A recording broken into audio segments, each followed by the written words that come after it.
Back in Season 2, we did an episode looking at the 2 Fatal Frame games that had been released for the Wii. Now, when we did that episode, the Wii U was a few months away, and I made this prediction. But considering what Nintendo is about to release, the Wii U Gamepad could be just what this franchise needs. I am Nostradamus, the hand of fate. I am Nostradamus. Okay, not really.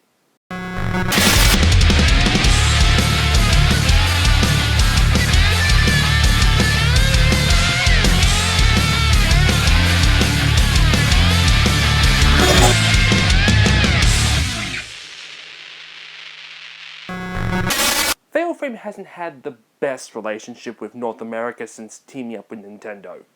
Sure, no one outside Japan got to play 4, but at least Europe and Australia got the remake of 2. So with the release of 5, Maiden in the Black Water, marks the first time in almost a decade that the US have gotten a Fatal Frame title. As a digital release only. Well, it's better than nothing.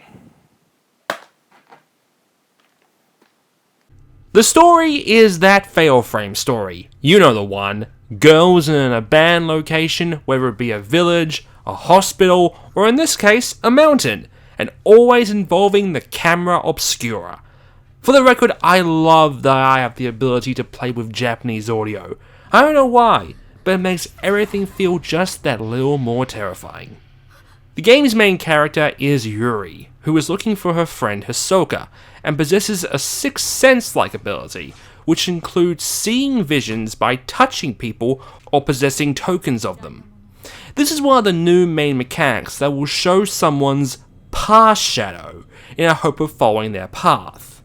The story's main location is Mount Hakami, which has become a famous suicide spot, and we know how those always turn out. You control the characters much like the Wii version with an over-the-shoulder camera. However, this is the first time the game has used 2 sticks, and controlling the characters feels somewhat stiff. Even trying to just turn around feels like a challenge. But then we get to the main aspect of the game, using the gamepad to control the camera. On the surface it's fairly simple, using the gyroscope to aim the camera and fire, but we also have a new element introduced. When you take a picture of a ghost, artifacts will appear around them. If you hide enough of them, you can perform a more powerful shot. And of course, the titular Fatal Frame is there as well. But the game's biggest strength is also its biggest weakness. Yes, the gamepad works great.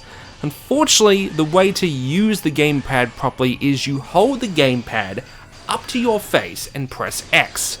But your reflexes usually just press it at a time, where the player's main focus has you holding the gamepad at an awkward angle, and then a ghost disappears and reappears behind you, so you're just spinning all around trying to find it.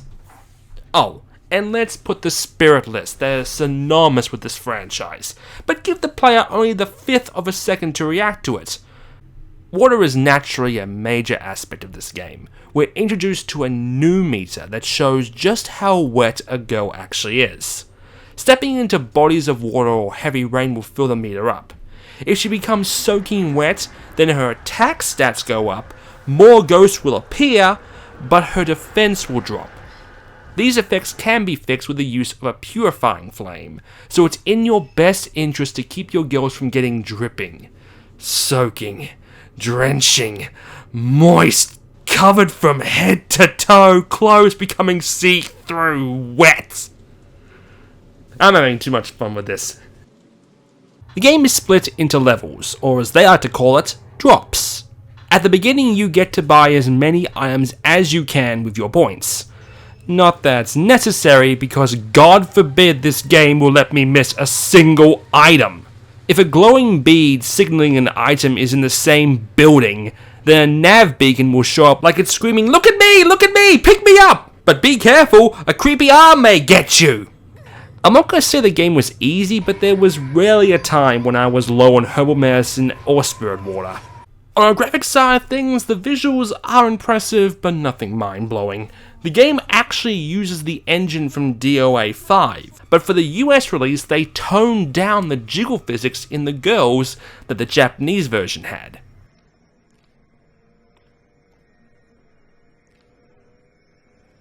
Another thing that was removed were the controversial bikinis you just saw.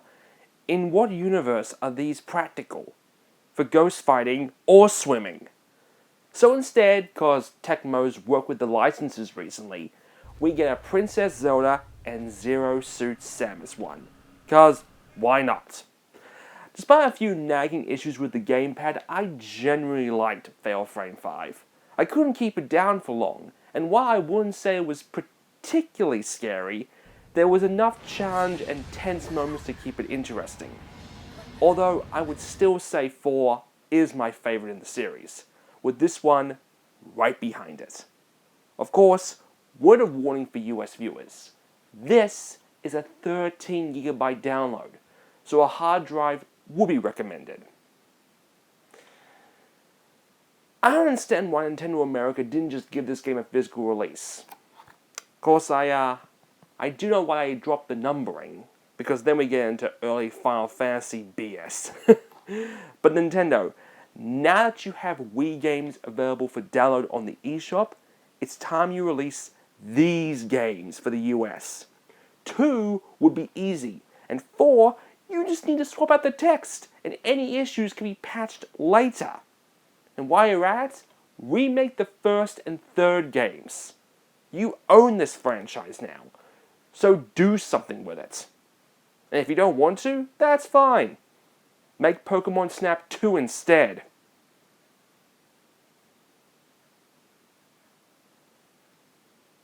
There's no joke here, make Pokemon Snap 2.